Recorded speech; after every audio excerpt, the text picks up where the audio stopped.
பிரியமானவர்களே, நம்ம கடவுளோட எசைஞ்சு வாழ்கிற வாழ்க்கை தாங்க நம்மளை பெரிய வெற்றிக்குள்ளே நடத்தும். அதுவும் நம்மளுடைய சுய பலத்தை, சுய மாம்சத்தை நம்பாமல் கடவுளை நம்பணும்னு வச்சுக்கோங்களேன், நிச்சயமாக வெற்றி அடைவோங்க. இன்னைக்கு இந்த சிலுவை தியான நாட்களில் பார்த்தீங்கன்னா, நீங்கள் மத்தேயு 26:33 வசனத்தில் பார்த்தீங்கன்னா தெரியும். பேதுரு சொல்வார், ஏசப்பாட்டு சொல்லுவார், யார் இடர்ல அடைஞ்சாலும் நான் இடர்ல அடையவே மாட்டேன். அதாவது எல்லாரும் உங்களை மறுதளிச்சாலும் நான் மறுதளிக்கவே மாட்டேன்னு சொல்லுவாருங்க. அவர் எப்படி சொல்கிறாருன்னா, கடவுளை நம்பி சொல்லலை, தன்னோட சுய பலத்தை நம்பி சொல்கிறார். நான் செய்திருவேன் அப்படிதாங்க அவர் சொன்னார்.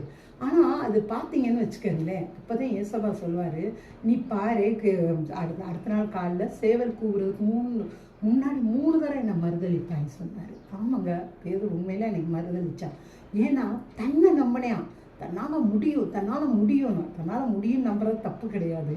ஆனால் கடவுளால் தாங்க எல்லாமே நம்மளை செய்ய வைக்க முடியும். ஆனால் இயேசுவை மட்டும் நீங்கள் நம்பி பாருங்களேன். ஆனால் அவரை மறுதளிப்பே அப்படின்னு எதுவுமே சொல்லாது. யோவான் பாருங்களேன், கடைசி வரைக்கும் அவர் கூடயே இருந்தார். ஆனால் இப்படி வீராப்பா பேசின பேதுரு விழுந்து போயிட்டாரு. இன்னைக்கு உங்கள் வாழ்க்கையில் மாம்சமாக எந்த டிசிஷனும் எடுக்காதீங்க. நான் இப்படித்தான் ஜீவேன், நாளை முடியும் அப்படி இப்படின்னு சொல்லாதீங்க. எஸ்ஸப்பா எனக்கு கிருபை செய்யுங்கன்னு சொல்லி அவரோட கிருபை மேலே நம்பிக்கை வச்சு அவர் என்னை செய்ய வைப்பார், அவர் என்னை ஜெயிக்க வைப்பார், அவர் என் கூட இருக்காரு அப்படின்னு சொல்லி நம்பிக்கையாக பேசுங்களேன். நிச்சயமாக நீங்கள் ஜெயம் பெறுவீங்க, நிச்சயமாக நீங்கள் வெற்றி அடைவீங்க, இயேசுவுக்காக வாழுவீங்க. தேங்க்யூங்க. காட் பிளஸ் யூங்க.